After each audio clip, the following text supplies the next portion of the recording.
Hey there, YouTube. This is Christy, Lambie Poo, and this is week 17 of the ketogenic diet and week 4 of the Epi-Paleo prescription leptin reset through Dr. Jack Kruse.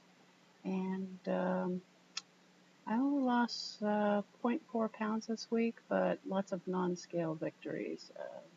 I'm not unhappy at all, and I haven't lost any inches either. But okay, here's the whole rundown. Fasting blood glucose is 98. It's been a little bit higher this week, and I think I know what it was, but it may be unrelated. I I ran out of the brand of vanilla extract I was using in my coffee, and I switched to one from, it was a supposedly organic, alcohol-free. Anyway, I don't know if that's what's been making my blood sugar go up or whether it's just stress or just body changes, hormone is changing. But anyway, I have cut the vanilla out, and we'll see how that goes. My ketones were 1.3 this morning. My weight is 230.4. Again, that's for a loss of 0.4 pounds this week, for a total of 31 pounds on keto. Yeah, and that averages over the 17 weeks, 1.82 pounds a week, which is still okay. My, again, measurements didn't change at all. They're 55 for the hips, 48.5 for the waist, and 52.5 for the bust. My total weight loss for the leptin reset is 7.4 pounds now, and that averages to 1.85 pounds a week. So those are the stats. This week I haven't been, with Christmas and all, I let things go a little bit as far as getting my face dunking in every day, but almost all the nights I've done my cold pack on my upper back. Pretty much the same food. I'm actually thinking of adding some more foods with cysteine in them to mitigate my EMF environment, because I do have a smart meter, and I am going to Home Depot and or Lowe's this Friday to find a screen to make they have some instructions on the internet on how to make a little Faraday cage for it, and then it goes to your house ground, so hopefully mitigate some of that. But my problem is, I'm sure everybody in the neighborhood has the smart meters. There's one in the villa next door that pretty much points right at the living room, and I would imagine the twin villa on the other side has it too, along with everybody else. But drinking a ton of RO water. Let's see what else. I did not get out to Fort Island Beach last weekend, so I intend to get that done this week and see if maybe I can wade in a little deeper into the water and maybe get it up to my waist, so I can get some electrons from the earth and get the beginnings of some CT in there for dunking my body. I did get my little mini cold, that little portable tub, but I haven't set it up yet. I want to make sure that I put it in place that if I get any water overflow, I don't interfere. I've got a treadmill out on the porch, so I want to make sure that there's no chance of anything happening with water there. And I do have from my gardening, I have an extra Boogie Blue filter that I'm going to use to fill it with, just to see if I can filter the water a little bit more. Although the Citrus County report says the Sugar Mill Woods water does not have, well, the water in the Citrus County is not fluoridated, and that the Sugar Mill Woods water is the cleanest on the water reports that they show. But I would like to see if I can find somebody to test my water for me. I want to see if it has bromine and chloride and that sort of thing in it.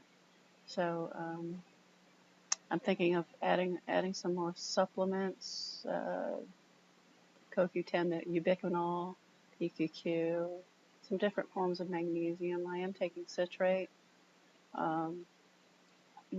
The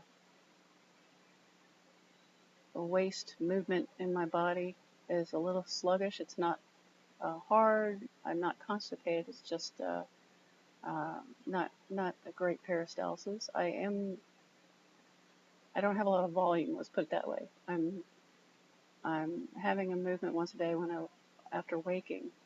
I would like to see some improvement on that. So I'm just drinking tons and tons of water. Right now I just took these glasses off just to do this video, but I have been wearing the blue blocker glasses from Uvex whenever I'm inside with artificial blue light. I need to do better on getting grounding in, getting outside for an hour with my feet in the soil, and getting some sunlight on my body. As you can see, I could probably be a goth. I went back to my original hair color because I've noticed that in the last couple of years it's been harder and harder for me to dye my hair blonde. It just doesn't get there, and I'm tired of having to pollute myself with chemicals. I have to do 2 doses to get past that orange stage, so it's ridiculous. So I went back to normal, and then as the gray comes in, I want to find like a henna or something natural. If I do it at all, I may just let myself just go silver. You see, I still have missing a great bit of my eyebrows, but I am seeing some hair growth coming back on my legs, so things should be improving here. But I'm really happy with how I feel. I need to improve on the magnesium, but I've started and I learned my lesson. I don't want to put sea salt in the water, but I've been using Epsom salts, magnesium flakes.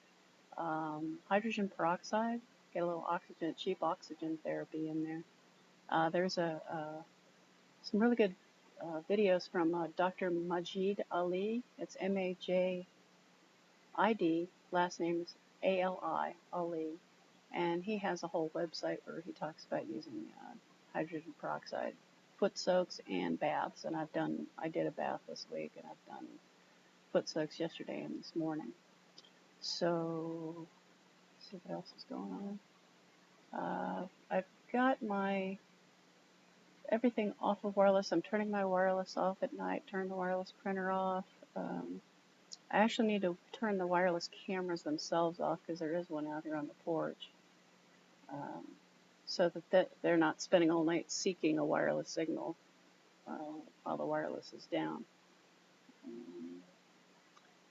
My husband still has wireless in the front bedroom for his internet radio at night, so I may just do something like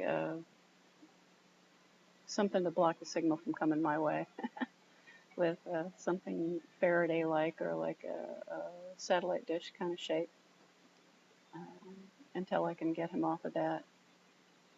But there's the wireless is off in here at night. I still need to get rid of the walk-around phones in here. But at least now I don't have wireless on next to my head at night when I'm sleeping on the futon. I added a mattress topper to the futon so that I am sleeping longer before my kidneys and my back give out and I have to get up in the middle of the night. So I made it all the way to almost 4 o'clock this morning before I had to go to the bathroom.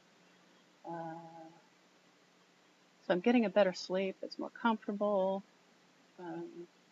So if I have to go to the recliner after that, that puts stress on the arms and the neck and everything by pressing down on the arms. So anyway, I think that's enough babbling. But the protocol is going great. I'm really happy. Again, I think I'm going to switch things up a little bit. And well, tomorrow, New Year's Day, we always eat some, lucky New Year's Day food. So I'll be having Applegate Farms beef hot dogs with sauerkraut. That'll be my lucky food.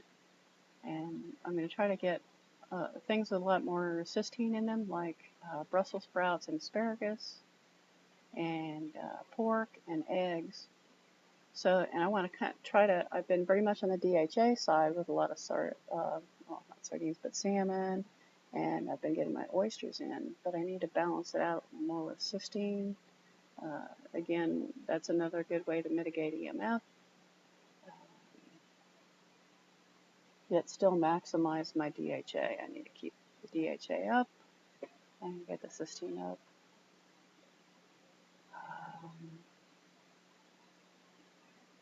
Again, I hope you all had a Merry Christmas, and I wish you all the happiest of New Year's in 2015, and we'll see you next week.